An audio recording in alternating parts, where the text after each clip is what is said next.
کہ ان کی career counselling 8ویں کے اندر ہی ہو جائے گی کہ ان کو مستقبل میں کیا وہ بن سکتے ہیں. تو اس کے لیے بھی ہم جو ہے پورا ایک جدوجہد کر رہے ہیں. بے شمار محاذ ہیں ہمارے کام کرنے کے, ان سب پر ہی ہم لگے ہوئے ہیں. یہ تو ڈاکٹر حبیب صاحب جیسے لوگ جو تعلیم کی دنیا کے لوگ ہیں, یہ تو ان کے کرنے کا کام تھا, بس ہمارے جذبے ہمیں اس میدان میں لے آئے ہیں. لیکن الحمدللہ اب ہم نے ایک ایسی ٹیم بھی ڈیولپ کر لی ہے.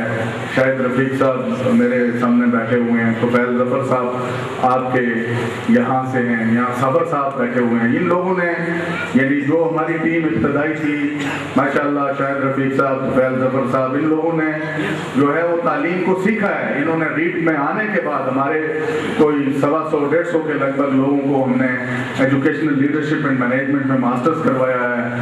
ماسٹرز کروانے کے ساتھ ساتھ اب ہم نے ان کی ایک کیپیسٹی بلڈ کی ہے ان کو, اور اب الحمدللہ ہم اس سمت میں جا رہے ہیں کہ آپ دعا کریں تو ہم جو ایک یہ بات تھی کہ لوگ دیہاتوں سے شہروں کی طرف منتقل ہوتے تھے اچھی تعلیم کی طرف, آپ دعا کریں کہ وہ دن آئے کہ لوگ شہروں سے اچھی تعلیم کے لیے دیہاتوں کی طرف جا رہے ہیں. باقی میں بچوں سے بھی چند باتیں کرنا چاہوں گا. یہ تو زیادہ والدین سے ہی فوکس ہو گئی, اور والدین اس کے لیے بھی تیار رہیں مستقبل میں کہ والدین یعنی یہ 6 چیزیں جو بنیادی ہیں کہ ایک بچے کو جو چیزیں بدلتی ہیں, اس میں اس کا نصاب ہے, اس میں اس کا استاد ہے, اس میں اس کی ہم نصابی سرگرمی ہے, اس میں اس کے والدین ہیں, اس میں اس بچوں کی اپنی پیئرس کیا ہیں, ان سے وہ کیا سیکھ رہا ہے, اور پھر میڈیا سے. میڈیا تو ہمارے کنٹرول میں نہیں ہے, لیکن میں آتے ہوئے شاید رفیق صاحب سے کہہ رہا تھا کہ ہم بچوں کو یہ تو سکھا سکتے ہیں کہ وہ میڈیا میں کس چیز کو ایوائڈ کریں, یعنی کم از کم اس کی بھی اویئرنیس دے سکتے ہیں. تو بہرحال میں سمجھتا ہوں کہ اور میڈیا کو بھی ہم پریشرائز کر سکتے ہیں کہ وہ بھی اگر اتنی بڑی کمیونٹی اس کے لیے تیار ہو جائے تو میڈیا وہی دکھانا چاہتا ہے جو لوگ دیکھنا چاہتے ہیں, تو اس کے اندر بھی چینجز ہم کمیونٹی سے ہو کر لا سکتے ہیں. لیکن والدین سے میں یہ بھی کہوں گا کہ آنے والے سالوں میں اس کے لیے بھی تیار رہیں کہ آپ کو بھی اسکول میں آ کر 7 مہینے میں 2-3 دن پڑھنا پڑے گا, اس لیے کہ جب تک ٹیچر والدین, یہ بچہ ہمارا جوائنٹ وینچر ہے, اس کی تربیت جو ہے ہماری سب کی الائنمنٹ ایک ہونی چاہیے. اگر ہم اس کو یہ سکھاتے ہیں کہ ہر کام اپنے ہاتھ سے کرنا چاہیے, تو گھر کا ماحول بھی اس کے اندر سپورٹو چاہیے, اور والدین کے ذہن میں بھی یہ کنسیپٹ ہونا چاہیے کہ یہ جو کانسیپٹ ہے اس کی ایکسرسائز کیا ہونی چاہیے گھر میں. کوئی بھی کانسیپٹ ہم اگر اس کو دیتے ہیں, اور اس میں بہت کام کرنے کی ضرورت ہے ہمیں, اور بہت ساری سنتیں جو یاد ہیں, ہمیں یہ سنت یاد ہی نہیں ہے کہ اپنے کمرے کی صفائی خود کرنی چاہیے, اپنے کاموں کو اپنے ہاتھ سے کرنا چاہیے. یعنی دنیا نے تحقیق کر کے یہ چیزیں سیکھ لی اور وہ عروج پہ چلے گئے, اور ہم نوکری کی تلاش میں ہیں, اور ہم سمجھتے ہیں کہ کام کرنا, جو آدمی جتنا بڑا ہو اس کو اتنے ہی کام سے دور رہنا چاہیے. تو یہ جو ہمارے تصورات ہیں سوسائٹی میں, ان کو بدلنا ہوگا, اور انشاءاللہ یہ بچے بڑی طاقت ہیں, ان کے ذریعے سے ہم ایک نئی سوسائٹی یہاں پہ ہم دے سکتے ہیں. اور یہ بچے جو سوسائٹی دیں گے اس کے اندر اگر ہم ان کے اندر کچھ ویلیوز پیدا کرنے میں کامیاب ہو جائیں اور وہ ان کی زندگی کی ویلیوز بن جائیں, ان کے اندر ہیبٹس ان کی ٹھیک کرنے میں ہم کامیاب ہو جائیں, تو اس کے نتیجے میں ہماری سوسائٹی چند سالوں میں بالکل مختلف سوسائٹی بن سکتی ہے. میں بچوں کو یہی کہنا چاہتا ہوں کہ جن بچوں نے گولڈ میڈل لیے ہیں, ظاہر ہے پروفیشنل کالجز میں وہ جائیں گے, بہت سارے زندگی کے اور شعبوں میں جائیں گے, میں ان کو یہ نصیحت کرنا چاہتا ہوں, اپنے بیٹوں کو اور بیٹیوں کو. مجھے بعض اوقات لوگ پوچھتے ہیں کہ آپ کے کتنے بچے ہیں, تو میں کہتا ہوں 70,000. یعنی میں ان بچوں میں سے ہر بچے کو اپنا بچہ سمجھتا ہوں, اور میں کبھی کبھی اس کا جائزہ بھی لیتا رہتا ہوں. تو مجھے ایسا لگتا ہے کہ مجھے اپنے بچوں کا جو مستقبل ہے اس سے, یعنی وہ میں سوچتا ہوں کہ اگر ان سب کا مستقبل ہوگا تو ان کا بھی مستقبل ہوگا. تو یہ سوچ ہے جس کو میں نے راسخ کیا اپنے اندر. تو میں بچوں کو ایک نصیحت کرنا چاہتا ہوں. میرے بچوں، اللہ تعالیٰ نے آپ کو، یہ آپ کے والدین کی بڑی محنت ہے اور آپ کے اساتذہ کی بڑی محنت ہے، جس کے نتیجے میں اللہ نے آپ کو اس کامیابی سے ہمکنار کیا کہ آپ یہاں آ کے گولڈ میڈل لے رہے ہیں.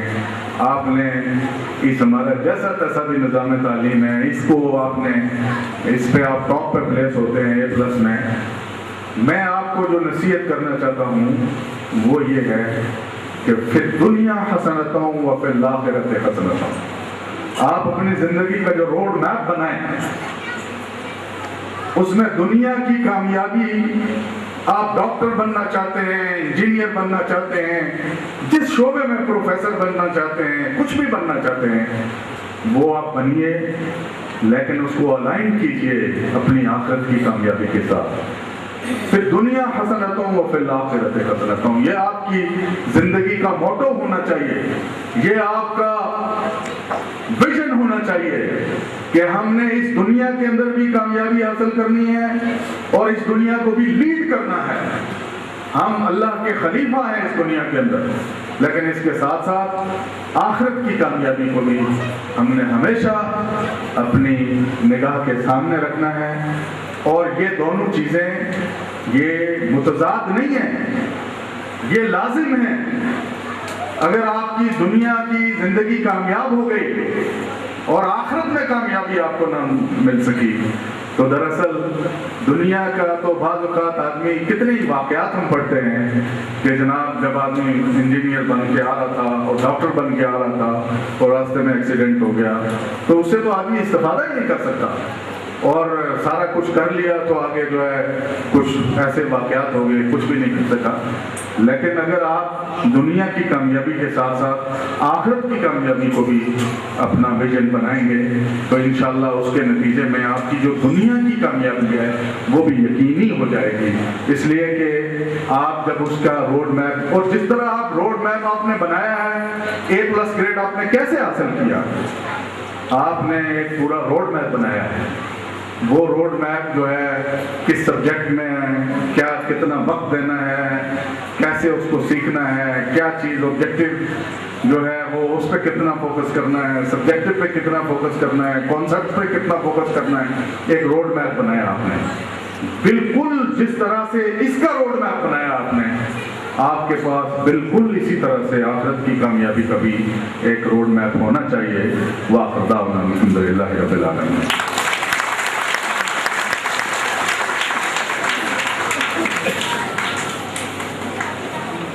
یہ تھے محمود احمد صاحب، chief executive officer Read Foundation, جو اپنے ذرعی خیالات سے سامعین کو آگاہ کر رہے تھے. معزز خواتین و حضرات، ریڈ فاؤنڈیشن کالج بھمبر کے طلبہ طالبات کا آپ کے لیے ایک پیغام ہے. انتظار کیجیے، دیکھیے اور سوچنے کے بعد فیصلہ کیجیے.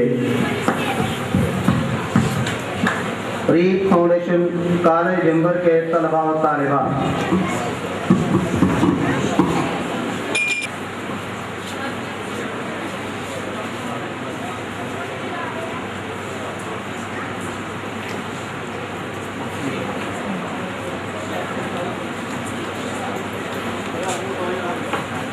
Dr. Rafia attempted to shoot American soldiers and a citizen.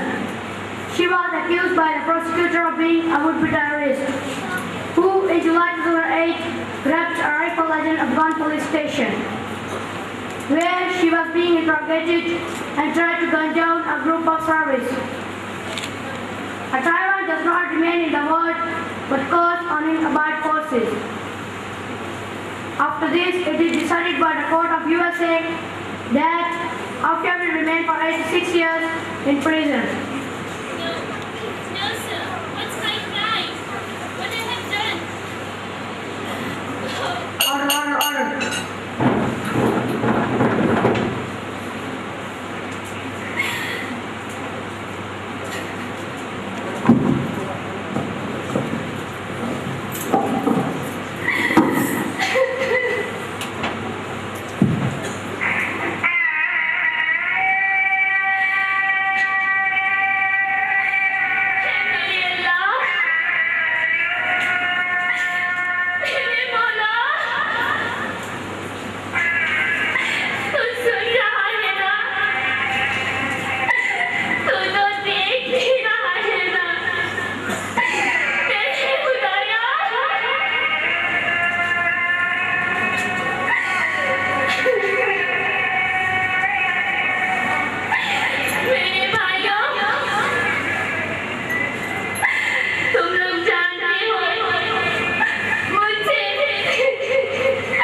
ظلم تجھ پر بڑا ظالموں نے کیا، استقامت کو تیری سلام عافیہ، استقامت کو تیری سلام عافیہ۔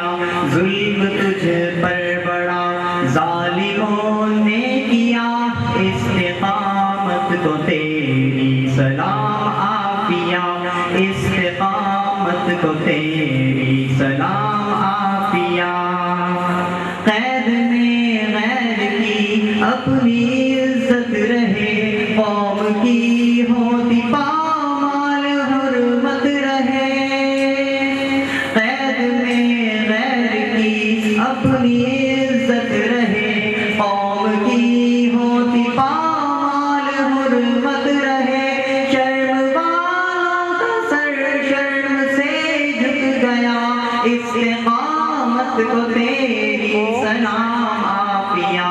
ظلم تجھ پر بڑا ظالموں نے کیا، استقامت کو تیری سلام عافیہ، استقامت کو تیری سلام عافیہ۔ ہم سے جو ہو سکا کر دکھائیں گے ہم، پہلا تجھ کو رہائی دلائیں گے ہم سے جو ہو سکا کر دکھائیں گے ہم، پہلا تجھ کو رہائی دلائیں گے ہم۔ ایک دن دیکھ بدلے گا جغرافیہ، استقامت کو تیری سلام عافیہ۔ ظلم تجھ پر بڑا ظالموں نے کیا، استقامت کو تیری سلام عافیہ، استقامت کو تیری سلام عافیہ۔ داستاں تیری گھر گھر سنائیں گے ہم، پہلا تجھ کو رہائی دلائیں گے ہم۔ داستاں تیری گھر گھر سنائیں گے ہم، پہلا تجھ کو رہائی دلائیں گے ہم۔ تیرے سر پر رہے سایہ کبریا، استقامت کو تیری سلام عافیہ۔ ظلم تجھ پر بڑا ظالموں نے کیا، استقامت کو تیری سلام عافیہ، استقامت کو تیری سلام عافیہ۔ ظلم تجھ پر بڑا ظالموں نے کیا، استقامت کو تیری سلام عافیہ، استقامت کو تیری سلام